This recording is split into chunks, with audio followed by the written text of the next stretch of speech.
Yeah, what do this thing, now we buzz and we buzz. 3 or 4 things, now we buzz and we buzz. Things just ain't the same, now we buzz and we buzz. Hi, I'm Dray Gardner.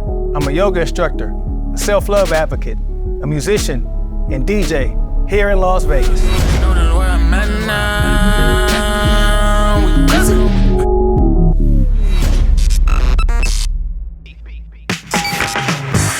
I was born in Orange, California, but I grew up in South Central Los Angeles. And that was an interesting but loving situation. Me and my brother were latchkey kids, so we basically fended for ourselves from the beginning to the end of our day. It was a community. The neighborhood raised us. It was definitely difficult. It was different. You know, we were raised different back then, and we had a lot more responsibilities, and it was a beautiful thing to me. I had never heard of yoga, meditation, or self-love. My first experience with meditation was through the Kung Fu movies I used to love and watch so much. At a young age, I began to meditate just for the martial arts aspect of it, not knowing what they were doing. I just sat with myself and figured out something was gonna happen if I kept doing this. Break down! Growing up, I flourished in contact sports.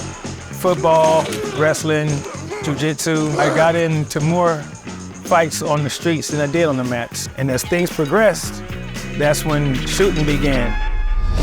So that's when I decided to move to Las Vegas and kind of become a peaceful person. It was incredible. Vegas was always on my radar. I just got enough intestinal fortitude at 23 to make a change. I always seem to have like back issues. Motorcycle accidents, car accidents, BMX accidents, wrestling, jiu-jitsu. I just always had a tight back. Being on my feet made my back even worse. They said they didn't know what was wrong.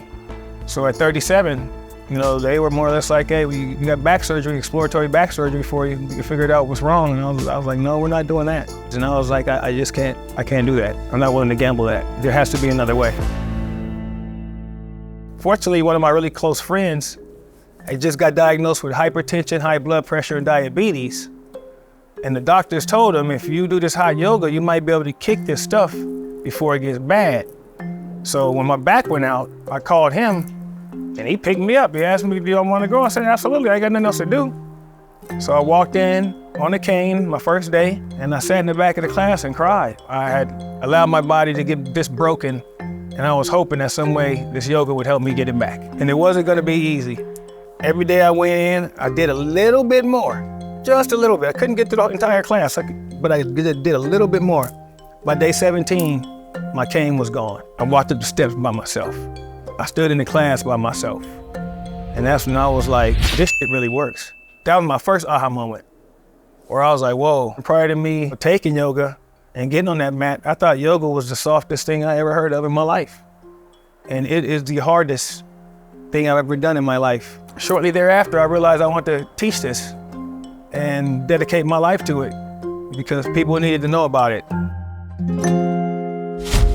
My first form of yoga was in Bikram in 2007.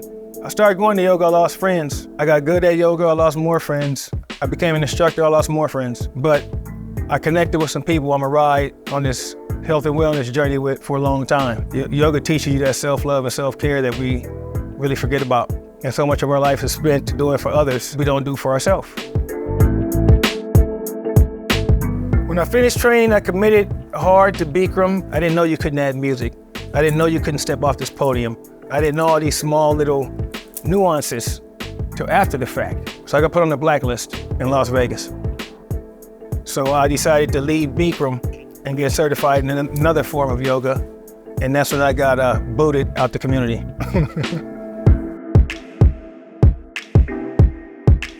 When I first got into yoga, I seen this huge poster of this little character in all these different positions. The guy almost looks like a hieroglyphic. And I thought it was made up. And it's actually Dharma Mitra. It's a real person. And once I found that out, I decided I wanted to seek him out. Once I did that, took on his philosophies about yoga and be yourself and have fun, and it's not serious, everything changed for me. I came back and I was like, okay, I'm ready to share yoga with the disenfranchised, the marginalized, the downtrodden. Dharma Mitra told me that yoga is not supposed to be serious. It's supposed to be fun, but keep the integrity of the yoga. And I said, okay, done deal. And once he gave me the green light, that's when I took it and ran. And that's when I started Silent Savasana shortly thereafter. So I was able to acquire some headphones. I invited 20 of my friends on my birthday, and we started doing yoga in a park. And from there, those 20 went, and it just expanded like wildfire. Silent Savasana touched every casino on the Strip and around this city, and it all started in a park with a thought. It was an incredible run. Things were happening that I couldn't believe. I can't tell you what I got from yoga. I could tell you what I lost. I lost anxiety. I lost doubt. I lost worry. I lost anger.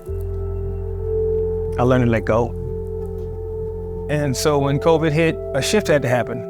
I had to sell my company. One thing I've always believed in is that life's a transitory experience. Nothing stays the same. We're doing fun stuff again. We're back in action. People are really focusing on healing.